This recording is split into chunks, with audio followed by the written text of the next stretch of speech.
SDM पर गाली गलौज का आरोप लगा कार्रवाई की मांग करते हुए कोतवाली के सामने धरने पर बैठे हिंदू संगठन। चैत्र नवरात्र के पहले दिन हिंदू नववर्ष के अवसर पर सर्व हिंदू समाज के द्वारा शोभा यात्रा निकाली गई थी।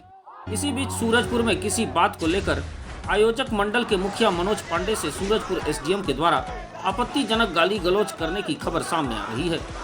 शोभा यात्रा में शामिल पूरा हिंदू समाज आपत्तिजनक गाली गलौज देने का विरोध कर एसडीएम पर एफआईआर दर्ज करने की मांग करते हुए कोतवाली थाना के सामने धरने पर बैठ प्रदर्शन करने लगे।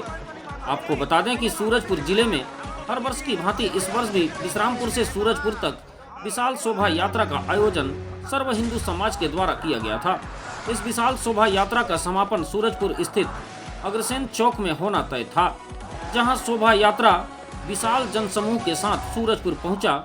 जैसे ही यह यात्रा अग्रसेन चौक के करीब पहुंचा, इसी बीच अज्ञात कारणों से सूरजपुर एसडीएम की आयोजन के मुखिया मनोज पांडे से कुछ बात हुई, जिस पर मनोज पांडे का कहना है कि एसडीएम भड़क गए और उन्हें गाली गलौज करते हुए शोभा यात्रा के रथ को रोक शामिल लोगों के साथ धक्का मुक्की करने लगे।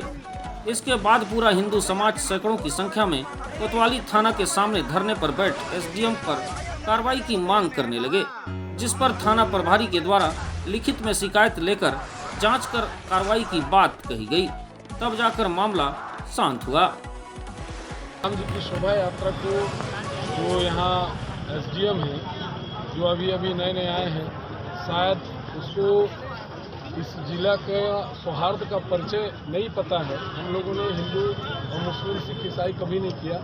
यहाँ पे सब लोग आपस में भाईचारा का सौहार्द किए हैं और कार्यक्रमों को बड़े ही अच्छे ढंग से एक संदेश देते हुए समाज को संपन्न किए हैं। मगर अभी दुनिया भर का अपने नियम कानून का हवाला देते हुए रथ को रोककर और गाली गलौज किया गया, धक्का मुक्की की गई। जब आग्रह किया गया कि भाई हम यहाँ पे विगत 10 वर्षों से ये कार्यक्रम कर रहे हैं, कोई भी ऐसी कोई घटना नहीं घटी है, मगर एसडीएम अपने पावर का पूरा दुरुपयोग करते हुए, मैं यहाँ का एसडीएम हूँ, रथ यहाँ से नहीं जाएगी, डीजे नहीं जाएगी करके यहाँ पुलिस का अपना यहाँ पे उपयोग करते हुए अपनी पूरी बाहुबली दिखा रहा था, जिस वजह से हम लोगों ने यहाँ पे पूरे हिंदू संगठन कार्यक्रम संपन्न होने के बाद सामूहिक हनुमान चालीसा करने के बाद आरती करने के बाद यहाँ हनुमान जी के मंदिर के सामने और कोतवाली सूरजपुर के सामने धरना दिया।